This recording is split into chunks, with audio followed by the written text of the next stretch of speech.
Hello, good evening, afternoon, what time? 5:09 p.m. here in Tokyo on, I don't even know what day, Thursday, Thursday 25th. Ah, busy, last day and a half. Extremely busy, putting some little deals together, and they all came together perfectly, just as I wanted, just as I manifested and have thought about for the last few weeks. And it's going to be probably a six-figure or more, or close to seven-figure revenue spinner for one of my businesses, and I have manifested it and been wanting it for so long. But that is not the topic I wanted to talk about today, and that's why I've been off LinkedIn, Facebook the last day, the last 36 hours, I'd say. Off live, because I have been doing some wheeling and dealing. Probably not the right words to use. I was helping out someone with a solution that they needed, and what they didn't know was that their solution is exactly what I've been looking for some time now. And so they're extremely happy. I'm extremely happy.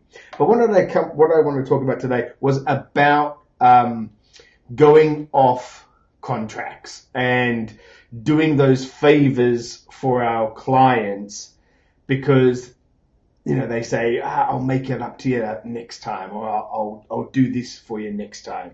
And of course, they're an important client for us, and we want the best relationships with them.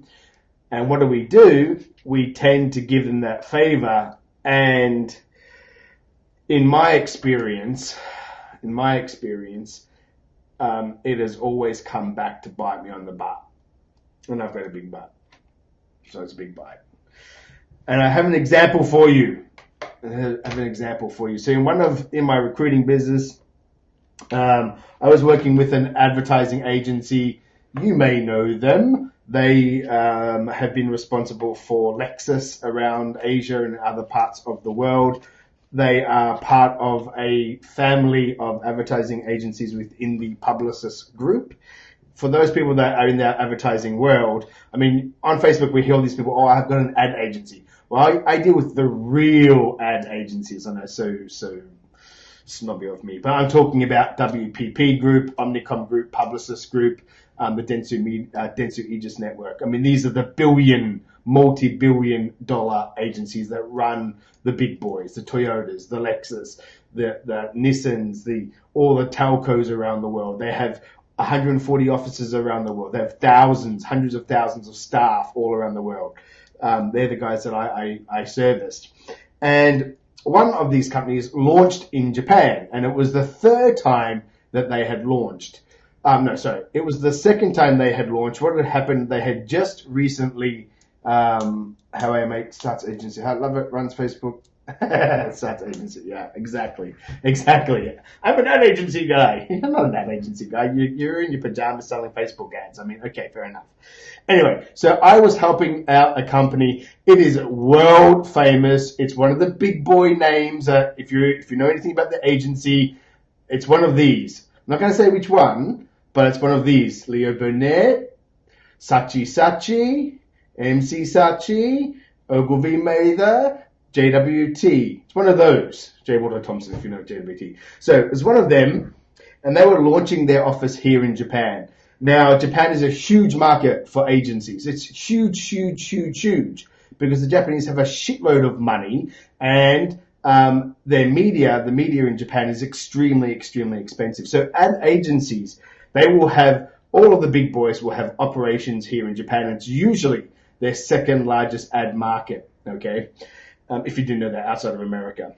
And so a lot of the stuff is run out of Japan. So they were relaunching an office here in Japan. They kind of fucked up oops, I said the F word. They kind of failed, and they were relaunching in Japan. And I met the president. I went there, and that company was inside another company at that stage, the parent company. And I went and met the president. He was there by himself in this crappy little office, representing, they were actually going to be representing one of the biggest launches they were launching Lexus. This is before Lexus was Lexus. It's Toyota. And in Japan, it was Toyota Sora. So if you didn't know that, it was the Sora.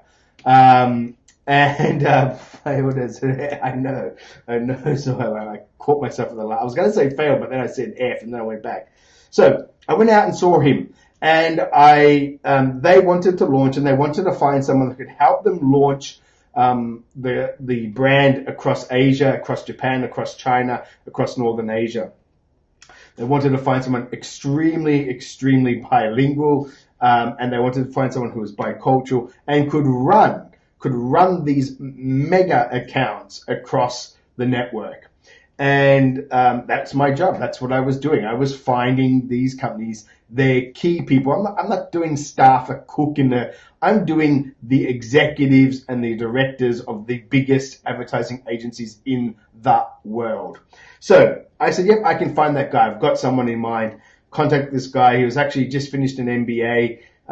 He was in the agency world, but he wanted to get out and go onto the brand side. So no longer wanted to be in advertising agencies. He wanted to be on the client side, we call it. Instead of advertising for Lexus, you would work inside Lexus as a marketing guy. So this guy had gone and done his MBA, came back and said, hey, I don't want to do that, Tara. I want to go to the agency again. I've been agencies. I hate agencies. They work you to the bone. You see that Ad Men. If you ever watched Ad Men and you think, oh, their life is so great, their life sucks. They work their asses off. Their pay is crappy on the whole for the amount of hours that they do. And unless you're a creative guy or a strategic planning guy, you pretty much run ragged all the time. And 90% of agency people that I meet in their late 30s, every single one wants to go to the client side, get out and be the decision maker, not the creative, not the executor, not the someone. Basically what would happen, the agency marketing director will say, or the client marketing director will say, hey, we've got this new idea, come out and see us. Agency go out there, come back with ideas, and then the client might say, yeah, that's good. Can you go do that? I want to see it tomorrow. It's like 6 p.m. They're going home. The agency guys go back to the office. They pull an all-nighter, come back to the client, present it, and the client says, oh, yeah, that's okay, thanks. And then they shelve it. And then they're like, fuck, why'd we work that hard? Anyway, so I went out and found them this awesome dude, and I convinced him, used influence, did all the stuff I know about sales, and got this guy to actually come in and join my client as the first hire in Japan to relaunch one of the largest names in advertising, their operation in Japan. And then I went on to build out a number of other people. And I have my numbers. I actually build revenue of 26 million, this is yen, so I'm going to convert it for you, but 26,02,500 yen. Which back then is like $260,000, but in today's numbers, $238,500. Now I built $238,500 with them over a 2-year period. Okay, so about 110 each year with them, finding them some freaking awesome people. Now, one of the people that I found for them, one of the persons that I found for them, I had my contracts in place. Everything was set. Everything's going smooth. I've got great relationships, making money, servicing them, getting them, doing an awesome job. Their business is growing in Japan. They get a better offers. The client's really happy. They actually get a new client, which was Starbucks, and they launched the ready-to-drink product into Japan. In the convenience stores, you could get the Starbucks drink. So they launched that. If you know your stuff, you're probably realizing which agency it is. Anyway, so get all that. It's going awesome. What happens is one person, they bring in a very senior executive, and I recommended her. She's awesome. She's done amazing work. And they brought her in. It didn't quite work out. There wasn't a culture fit. I never got to the reason for it, but it was decided that they should part ways. And I have a certain amount of guarantee with, what I do. And we were outside the guarantee period, and therefore, the client's bill, which for that person was around $50,000, the work that I did, that was the fee. They said, "Oh, Ty, we've done all this work together. Can you give an exception to this one?" And, thinking, I love the client. They're awesome. I've had a great relationship, made $238,500 with them.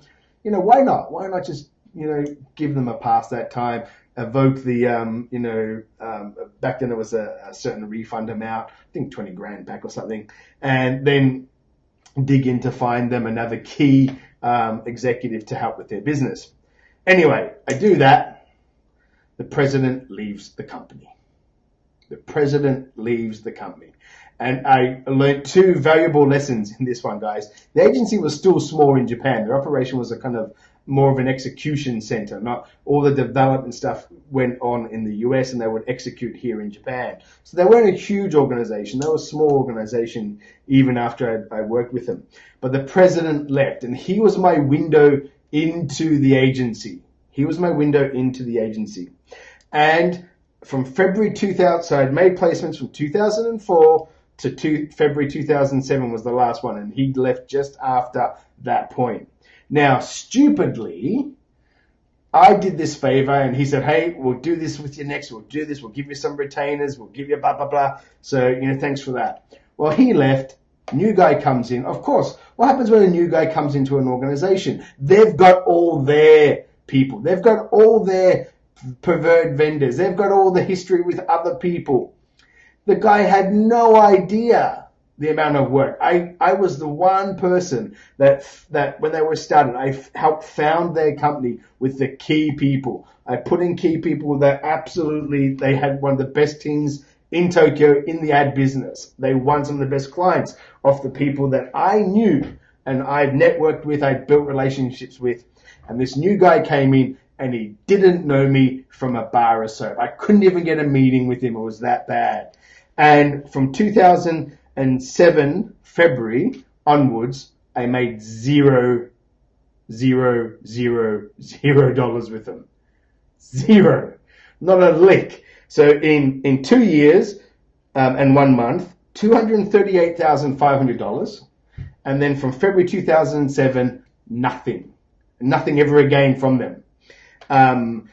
So two things. One, I had broken my own contract that I had slaved over and got and negotiated with, because at the start, when you do any kind of business, before you take any action, don't even do this kind of, let's see how it goes. No, put a contract in place. If you are, providing a service, a professional service, put your contract in place, negotiate up front and get it settled then and there. Do all the hard discussions, do all the tough love, do all the back and forth, do all the I hate you, you hate me, but let's make this work, then and there, and get it done. And make sure when you are negotiating that you are negotiating for yourself. Do not try to speculate what they want and craft a deal based on what you think they want. Just look after yourself. Negotiation, I don't think, is a two-way street. I think negotiation is a one-way street, in the sense as you go after what you want, leave it to them to get what they want.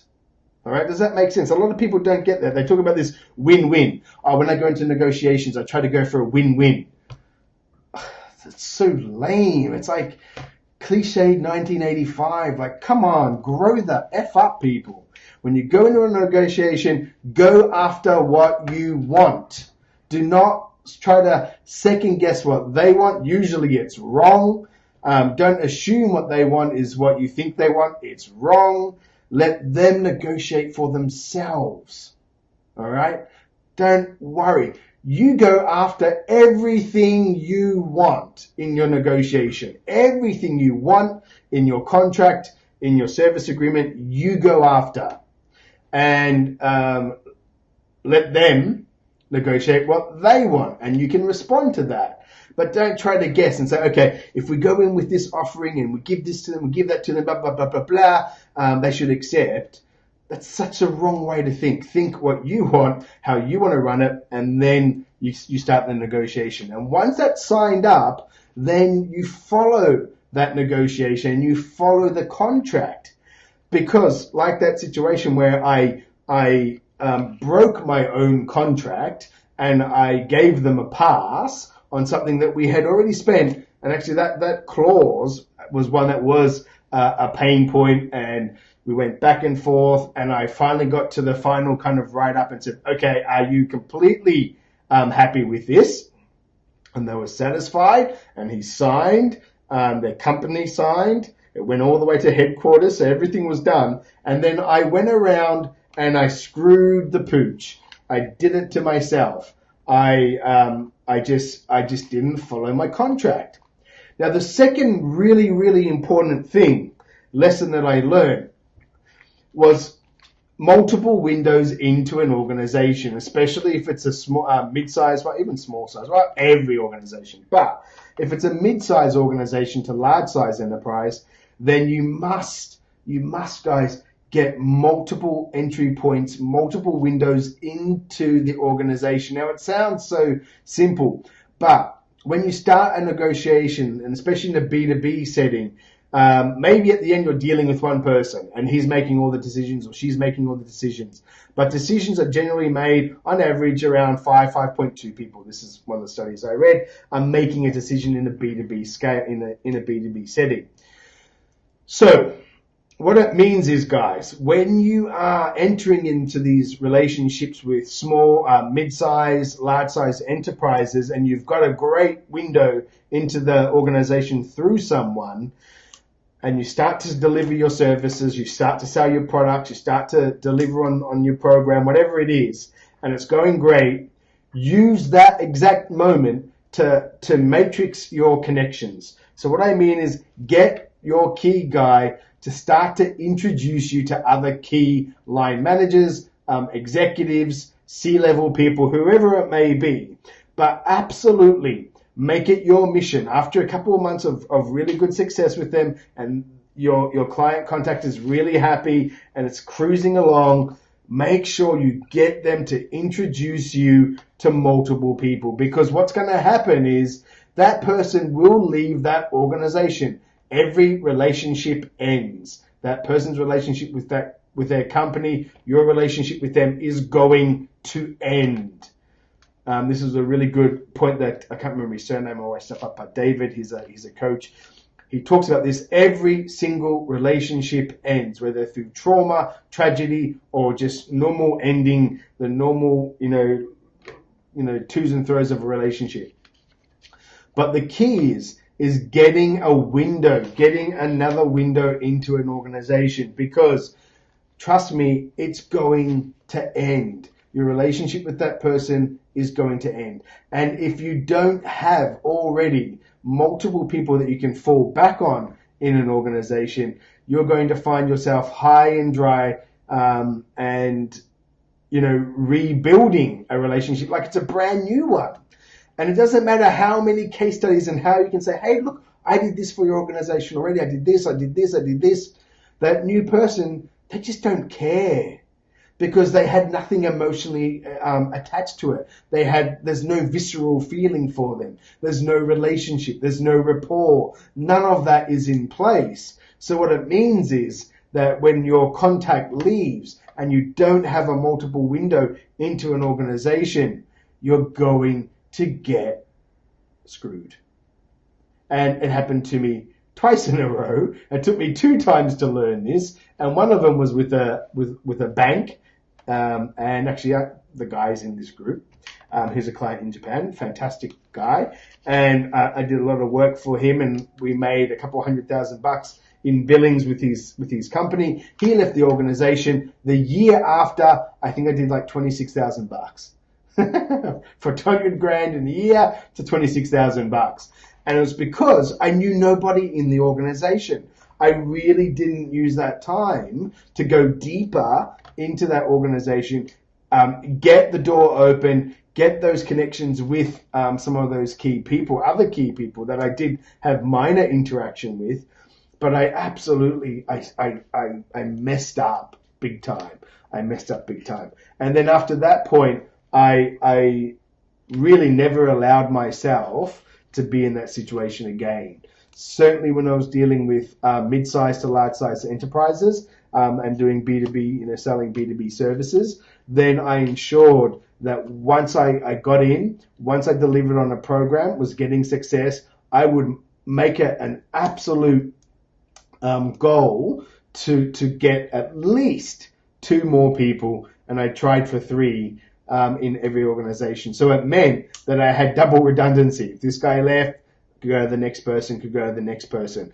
And believe me, that saved me hundreds of thousands of dollars in consulting fees that would have been lost without having those relationships, because people leave companies all the time, guys, all the time.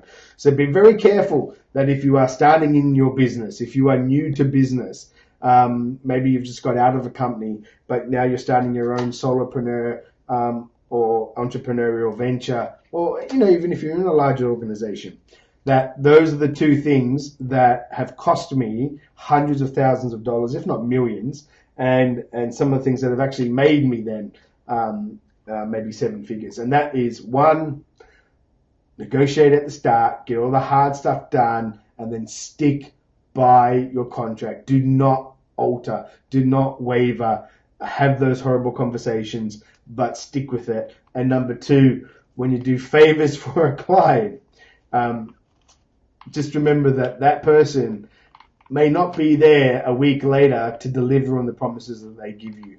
And when you form those relationships, make sure that you go deep in an organization and get at least 3 key people knowing you well, understanding what services you provide, understanding why you're special, why you're different, why you are awesome, and always have those kind of 3 windows into an organization. It will just save you so much heartache and so much pain in the future. I absolutely guarantee you that is 1 tip, those are 2 tips that can just change your business dramatically. And I'm talking 6-7 figure changes. So that's what I wanted to say today. And I hope that helps. And I hope those who watched it, only a couple of you, because I know my timing sucks, 7:30, 5:30 is not a good time on a Thursday here in Japan. But I tell you what, if you implement those 2 things that I just mentioned, they can be absolute massive winners for you. 6-figure, 7-figure problems are solved. So there you go. I hope that helps. And I'm out of here. So see you later, guys.